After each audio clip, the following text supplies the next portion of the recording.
The child goes to the teacher who will guide that child. What do you mean by external moral authority? You use that expression a lot. Materialism has to do with when you are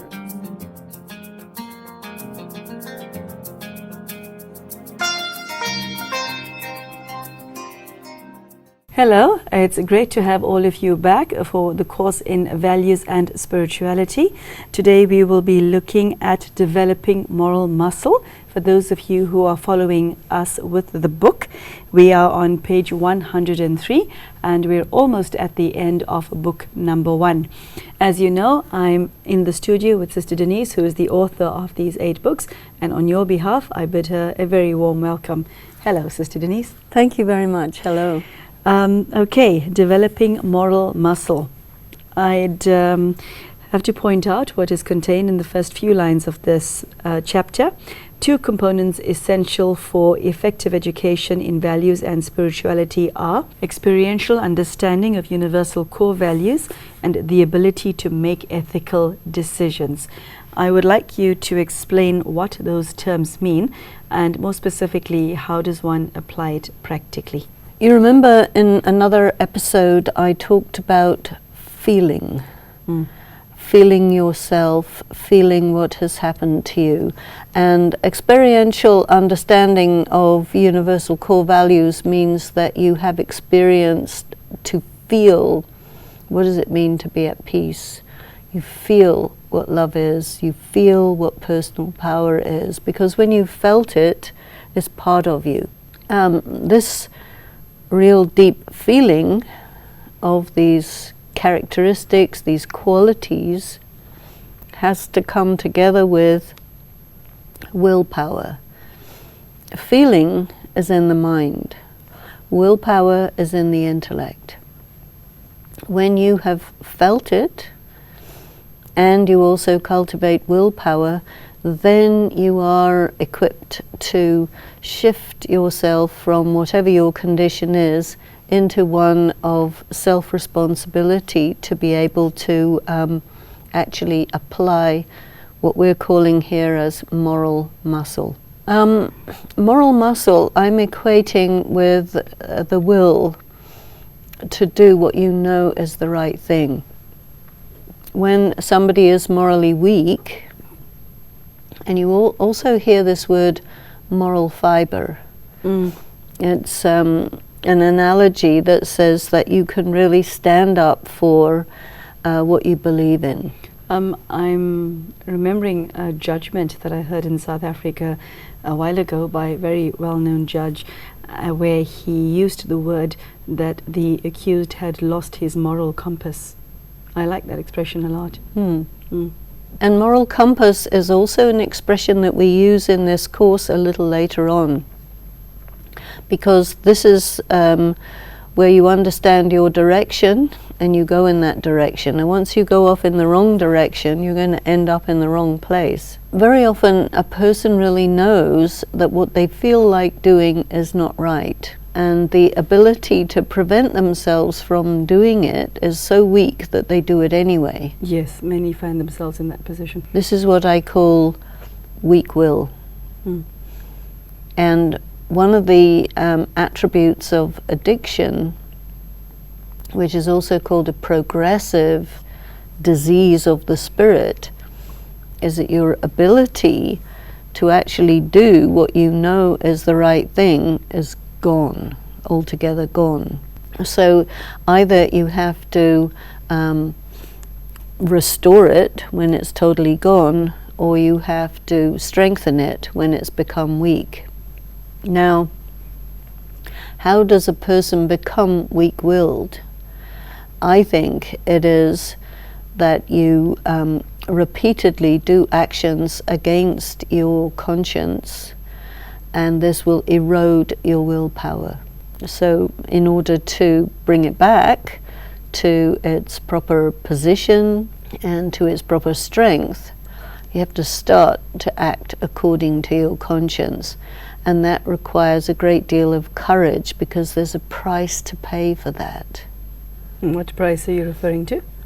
Have you heard the expression, no good deed goes unpunished? Often, all too often. So the price you pay for doing the right thing is what people call punishment. Why is that? Why does one get punished for doing good? You don't get punished, but it costs you, and people use the word punishment for the price you pay for doing the right thing. I'm thinking of the instances where it feels like punishment. It feels like punishment because we're in an environment where doing the wrong thing is really easy, it's rewarded, everyone has some sort of tacit agreement to say and act as if certain things that are wrong are actually okay because everybody does it. And as soon as you start going against that, you make everybody look bad. And they will take revenge for that through some means. They will accuse you of being goody-goody two-shoes. They will say that you're trying to make me look bad and that's morally incorrect. They'll find all kinds of ways to demonstrate that their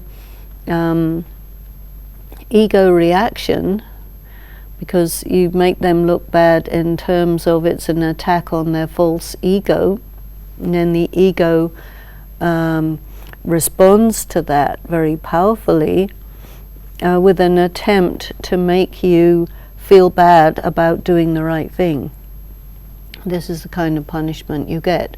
Or you will lose your job, or you will be sidelined, or a variety of things, which are a form of punishment, but you're doing something right in an environment where people are wanting everybody to accept compromised values, and as soon as you don't, then you're not conforming and you'll get punished for not conforming.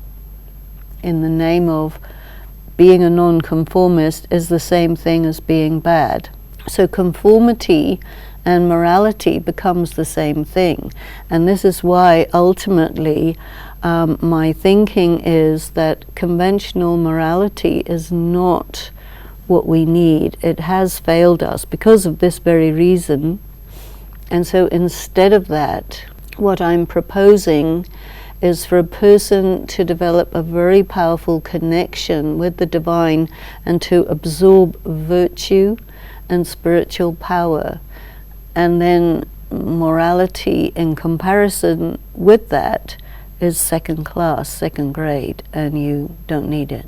When you put it that way, it sounds so obvious, but I'm wondering, how does one implement what you just say? To understand it as something, but how does one put it into practice? To me, the only way you can put it into practice is to get strong. And why I am in favor of a spiritual practice, a meditation practice, is that you draw power, spiritual power, from a spiritual source. You draw the power to be true to yourself. You draw the power to be sensitive to what's right. You draw the power to endure all of these punishments that get given to you. And you draw the power to be alone, because once you start to do this, the other people will marginalize you and you will have to stand alone. Okay, explain what you mean by marginalize in that scenario. If you do not conform to the accumulating moral laxity that is the conventional way of doing things, then you are a non-conformist. And if you do not conform, you make that laxity visible, and then you become the enemy. And so then you will be put on one side and everybody else will be on another side, and you will be scapegoated. Yep, that sounds like punishment. Okay, so I want to go further into the second paragraph, which reads, It is relatively easy to be in touch with our core values, but arriving at an ethical decision can be more difficult, especially if the decision is one of right versus right. That one had me staring at the wall for a few seconds, wondering what you were saying. So I would like you to not only explain it, but to give our viewers a practical example of what it is that you mean. I think we need to go back to the two strands that are operating in the world today. One is the strand of archaic social values, which have a whole set of moral principles which say these are right. It is right to position women as secondary in relationship to men. It is right to position underprivileged people as secondary and not deserving of rights in comparison with privileged people, etc. The other strand is one which favors equality, human rights, and a sort of a level playing field. And these two views both consider themselves right. So when you have right versus right, you have something that is right according to the archaic social values coming in a direct clash with the democratic, liberal, human rights-based values. And then which one is right? Well, they both claim to be right. And if you go on one side, then you're against the other side. If you go on the other side, then you're against that side. So each side will penalize you. And then you say to yourself, all right, let me look at the details of the philosophy of karma. Because each one of these two strands are man-made. The philosophy of karma is not man-made. It's a law, rather like the laws of physics. And they're just there to be discovered, not to be created by a human being. Can't say, well, I think we'll have gravity and it'll go at this rate, and at another time it can go at a different rate. It's not like that. So when you bring in this third angle of the philosophy of karma, then you can actually evaluate among these two strands, how are you going to operate such that the action that you do will be right, not according to either one of them. Then you're looking at the laws of karma, which are the rules that govern action, interaction among people, between people and God. There's karma there too, between people and nature. And so you're not pitting one man-made system against another man-made system, but you're pitting a system which is, you could say, a natural law or a divine law, and you're looking at the conflict between the man-made systems through the lens of a divine law. And that means that you have greater clarity and you're able to work out a course of action, find an option that's going to take you to the best possible outcome.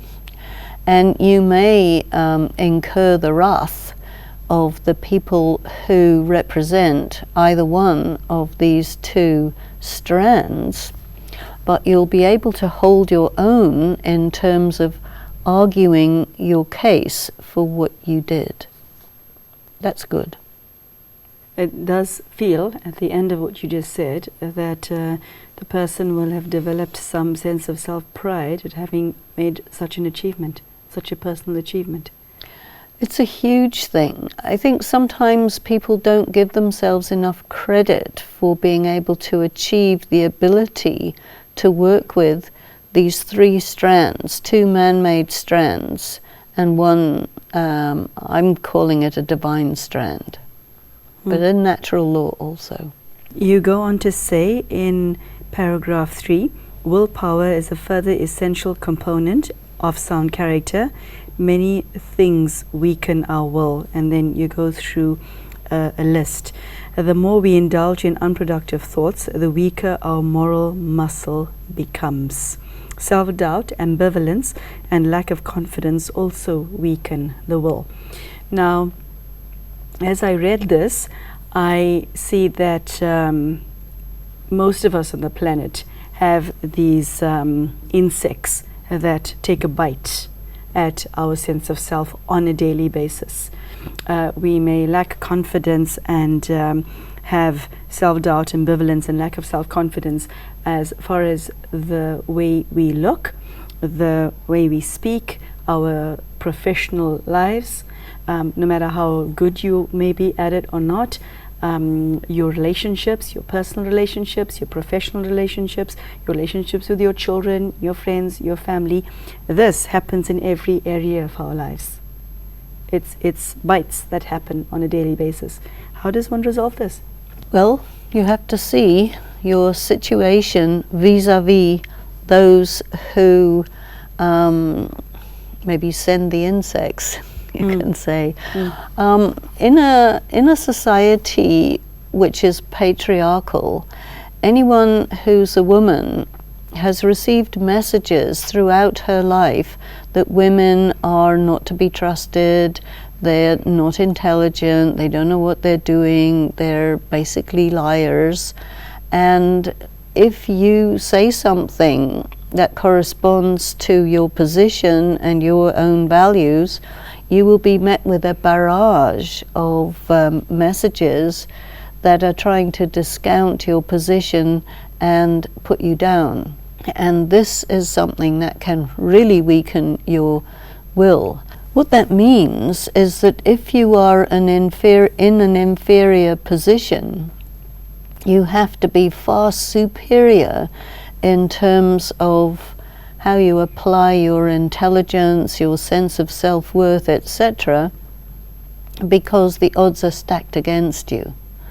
And there are not that many people who are intellectually superior to those who are superior to them in terms of social position, financial status, position in the professional arena or whatever.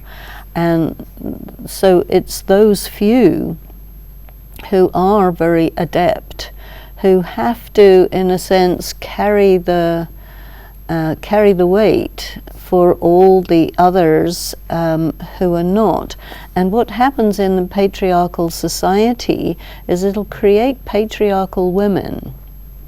And patriarchal women are given a message that if you support the patriarchal message against other women, we will give you some special privileges. And a lot of women will buy into that, which means you can receive privilege as long as you go against your peers.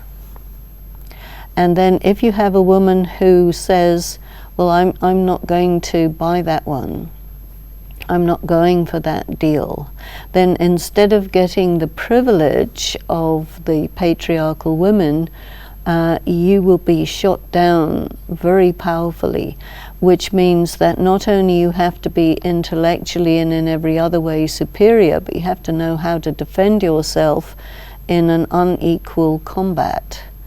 And women are not so keen on engaging in combat for survival when it's sort of cheaper and easier to capitulate. But somebody has to do that.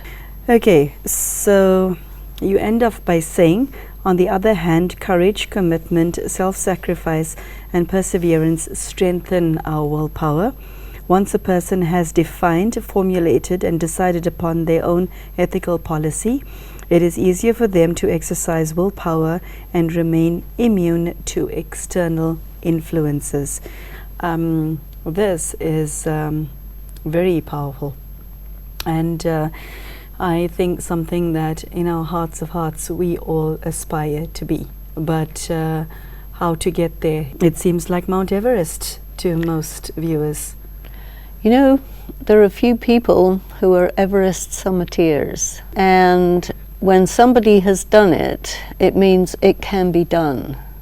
You see, so that even though not everybody can expect themselves or be expected to do it, if there are just a few courageous people, whether it's women or in a matter where there's a racial bias or a caste bias or whatever the bias is, and you surmount that great obstacle, you're showing the other people in a similar position to yourself that it can be done. Do not be afraid, you see. Because otherwise, if you see that nobody's done it, then you can be afraid.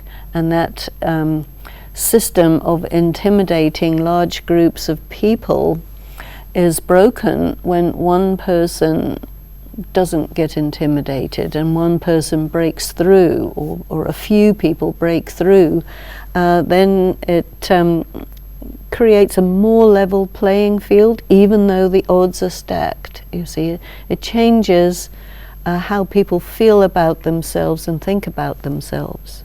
The theme of today's talk is willpower and resilience. I'm also looking at the word perseverance that you mentioned at the bottom of this. I once heard perseverance described as stick-to-itiveness by a child, which I thought was quite priceless, wasn't it?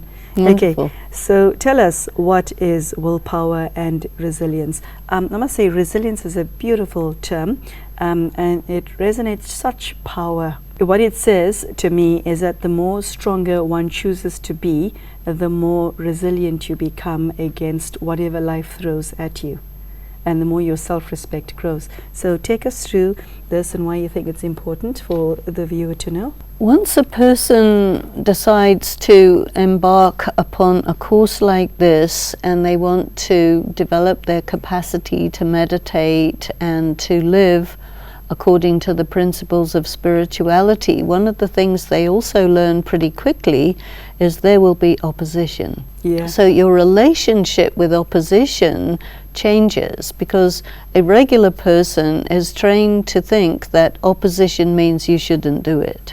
Okay, so when you speak of opposition, you mean internal and external, don't you? All varieties, all varieties. Can be circumstantial, it can be someone gets in the way, it can be from the inside, it can be health, it can be all sorts of strange synchronicities. But a person who engages in spirituality thinks of opposition rather in the way that somebody who practices at the gym thinks of weights. These weights are there to increase my muscles. I'm not going to say this weight shouldn't be too heavy or it's too heavy. So the person who's engaging in spiritual practice and who wants to develop this aspect of themselves, their relationship with opposition is that the opposition is considered positive, useful. Its purpose is to make you experienced and to make you strong. So your attitude towards it is never that it shouldn't be there, why is it there, that's not fair, etc., the usual reactions. And that means that your positioning is different. And okay, you become good at dealing with opposition. Opposition, it becomes like nothing for you, and then the other people who are used to people getting stopped by opposition get a little destabilized, and the person who's not concerned about opposition moves forward, and you're changing what could be called the balance of power. That term itself sounds very powerful. Mm-hmm. And I suppose once it happens, you can actually feel it happening, can't you? You can, and then you start to command respect, where the prejudices against you, if you're a woman, if you're a person of color, whatever your thing is that they're prejudiced against, it's like the prejudice doesn't work anymore. And it's being challenged by something that's right in front of you, not somebody saying something, but somebody being something. and then you have to change your position and change your tune, change your vibration. Everything shifts. Sister Denise, I think we have to say goodbye to our viewers shortly. Would you like to leave them with a few last words before we do so? I think very important to think about is that if something opposes me, it doesn't mean I should stop doing it. Consult your conscience. You feel this what I want to do, this what I am doing is right. Opposition comes to make you experienced, to make you strong, and you move through that opposition, and this is what builds your resilience and your willpower. Wow, I could not have said that better myself. That is a very beautiful message, and I think for everyone who has embarked on a spiritual journey, a very necessary message to hear, because all of us have been guilty of giving up on ourselves from time to time. We start something that is terribly important to us, personally, professionally, in our relationships, and then we give up because of the resistance that we experience. So Sister Denise has shared a very powerful method on how to persevere at something that you believe you should not just do, but be. Very, very powerful message, simple, but also I like the practical application of it. It's something that you and I can put into practice immediately. Thank you, Sister Denise. Thank you. Thank you. And thank you for spending this half an hour with us. I hope that we get to see you again for the next episode. Take care and goodbye.